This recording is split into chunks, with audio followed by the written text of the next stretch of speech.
Halo semuanya, kembali lagi bersama saya Isran Muhammad Pakaya. Dalam kesempatan kali ini saya akan kembali membahas tentang KIP kuliah teman-teman. Jadi kita akan membahas lebih jauh tentang skema terbaru dari KIP kuliah. Nah teman-teman kan sudah tahu di tahun ini KIP kuliah itu ada dua skema. Skema 1 dan skema 2. Apa sih sebenarnya skema 1 dan skema 2 itu? Bagaimana perbedaannya? Nah, mari kita lihat dulu jawabannya dari Kepala Puslapdik, bukan dari saya ya teman-teman, di video ini. Bahwa kita mencoba tahun ini ada dua skema ya. Yang pertama ada KIP kuliah yang seperti setiap tahun kita terima. Yang kedua ada bantuan biaya pendidikan yang kami sebenarnya beri nama itu co-funding kalau istilah kerennya barangkali ya. Karena kenapa? Kita memberi bantuan kepada mahasiswa tapi tidak 100%. Karena kita berharap ada kontribusi co-funding dari orang tua. Contoh, mereka yang berdomisili di Makassar sendiri, tidak ngekos karena rumah orang tua, makan juga pagi sore sebelum ke kampus masih sarapan di rumah dan sebagainya. Mungkin uang biaya kuliah saja diberikan sudah cukup. Itulah sharingnya orang tua, karena tetap tinggal sama orang tua, makan bersama orang tua. Itu kan sebentuk co-funding dari orang tua yang harus kita hargai. Nah ini yang nanti kita akan perdalam. Tapi dua skema ini kami tahun ini memberikan hal itu. Karena kenapa? Bapak Ibu yang saya hormati, kami sadar betul bahwa skema pertama yang jumlahnya terbatas, tentu banyak orang yang membutuhkan beasiswa. Makanya kementerian kita mencoba mencari formulasi apa lagi yang bisa menutupi kekurangan dari yang KIP kuliah reguler ini. Karena tahun ini betul Bapak, anggaran kita tidak turun, tetapi sasaran turun. Bapak Ibu yang saya hormati, tadi sengaja saya tidak tuntaskan ini ya. Skema kedua ini adalah beda dengan bantuan UKT tahun 2020 Bapak Ibu ya. Pernah kan dulu tiba-tiba kami memberikan bantuan UKT karena itu dalam rangka penanganan pandemi. Makanya yang penanganan pandemi yang kemarin itu hanya simultan dan tidak berkelanjutan ya. Semester ini ada, semester depan belum tentu ada. Ada lagi karena pandemi masih berkepanjangan, 2021 dua kali. 2020 hanya satu kali. Tapi kalau yang ini Bapak Ibu yang saya hormati, pertama perbedaannya dengan bantuan UKT. Kalau bantuan UKT tadi hanya satu kali satu semester, kalau ini berkelanjutan, makanya tetap termasuk beasiswa, kategori beasiswa ya, berkelanjutan. Kalau kita rekrut di semester awal ini karena tidak cukup kuota KIP kuliah, setelah kita klaster masih ada yang layak dan bersedia ini, berarti semester 1 kita akan biayai sampai semester 8.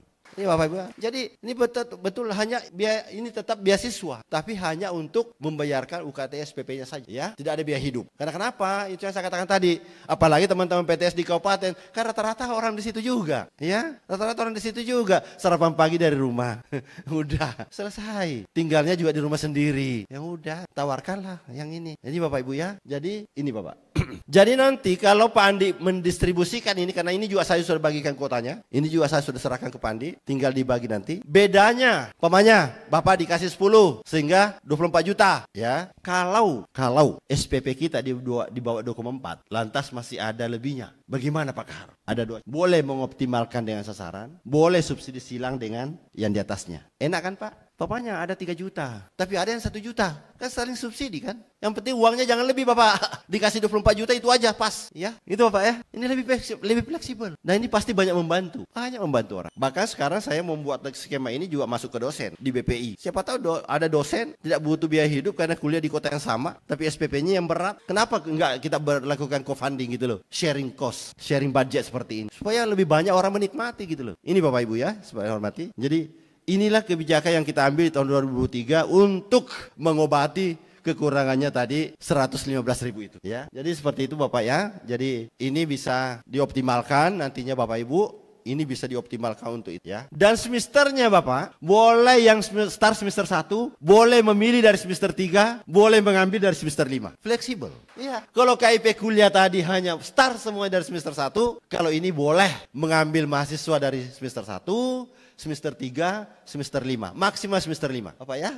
Jadi sangat fleksibel, bisa mengobati betul di teman-teman di kampus. Ada tahun lalu yang tersisa karena kuota sedikit, padahal hari ini tahun ini sudah setengah mati membayar. Itu pun sudah berkali-kali menghadap orang tuanya ke kita untuk minta diskon, untuk ini. Mungkin ini bisa menolong. Kan seperti itu Bapak. Makanya kami buka, bisa semester 3, bisa semester 5. Ini sangat terbuka ya. Dan dana yang diberikan kuota ke Bapak Ibu, itu tadi yang saya katakan. Yang penting jangan lebih dari pagunya. Karena kami kewalahan di 2024 nanti kalau lebih ke pagunya. Tapi kalau mempaskan jumlah pagu yang diberikan ke Pak Andi, dan catatan juga jangan kurang kuotanya ya. Artinya kalau dikasih 10, 24 juta, uangnya nggak boleh lebih dari 24 juta, sasarannya nggak boleh kurang dari 10. Silakan tadi cross boleh. Karena ada yang 1 juta, saya mau ambil yang 3 juta. Boleh ya Bapak Ibu ya. Jadi seperti itu. Nah teman-teman sudah mendengar dan melihat penjelasan lengkap dari Kepala Puslapdik tentang skema 1 dan skema 2. Harusnya teman-teman sudah bisa memahami apa itu perbedaannya dan apa itu yang menjadi kelebihan dari dua skema ini. Secara keseluruhan saya rangkum teman-teman, skema 1 itu tetap seperti KIP kuliah reguler pada umumnya yang telah kita ketahui, teman-teman akan mendapat biaya pendidikan dan uang saku. Sedangkan skema 2, nah kalau skema 2 ini skemanya mirip-mirip dengan yang ada di LPDP teman-teman, yaitu beasiswa co-funding. Apa artinya beasiswa co-funding? Beasiswa co-funding di sini artinya pemerintah atau dalam hal ini Kemendikbudristek tidak akan membayar secara penuh, jadi akan sharing setengah-setengah. Kasarnya seperti itu ya teman-teman. Jadi setengahnya dari kalian, setengahnya lagi dari pemerintah. Kalau di KIP kuliah biaya pendidikannya dari pemerintah, sedangkan untuk biaya hidup dan lain-lain itu dari teman-teman sendiri. Jadi teman-teman hanya mendapatkan biaya pendidikan, tapi teman-teman ada kelebihannya di sini. Jadi KIP kuliah skema 2 ini tidak hanya untuk mahasiswa baru. Jadi teman-teman yang semester 3, semester 5 bisa mendaftar. Maksimal semester 5 ya teman-teman. Jadi teman-teman yang sudah ongoing, yang sudah berkuliah, kemudian kebingungan untuk biaya pendidikannya selama ini, sudah ke pihak kampus mengajukan keringanan biaya UKT, bahkan terancam DO karena tidak mampu membayar UKT. Nah teman-teman bisa memanfaatkan skema 2 ini. Nah untuk mekanisme pendaftarannya seperti apa, silahkan teman-teman datang ke kampus. Silahkan teman-teman mendaftar, sampaikan tentang skema terbaru dari KIP kuliah ini, bisa untuk semester 3 dan semester 5. Begitu ya teman-teman, sangat jelas untuk penjelasan skema ini dari Kepala Puslapdik tadi. Saya hanya merangkum apa yang sudah disampaikan. Jadi teman-teman yang berkuliah di tempat asal, tinggal dengan orang tua, itu kemungkinan besarnya akan mendapatkan skema 2. Tapi tidak menutup kemungkinan juga akan dapat skema 1, karena kan parameter utamanya kan bukan jarak sebenarnya. Parameter utamanya adalah ketidakmampuan teman-teman. Itu dibuktikan dengan apa? Dibuktikan dengan dokumen-dokumen yang harus teman-teman sampaikan. Walaupun mungkin jarak ke kampus dekat, tapi teman-teman memang sudah memiliki keterbatasan ekonomi, tentu teman-teman akan mendapatkan skema 1, dan yang menseleksi adalah pihak kampus. Jadi yang akan menentukan teman-teman dapat skema 1 dan skema 2 adalah pihak kampus ya teman-teman.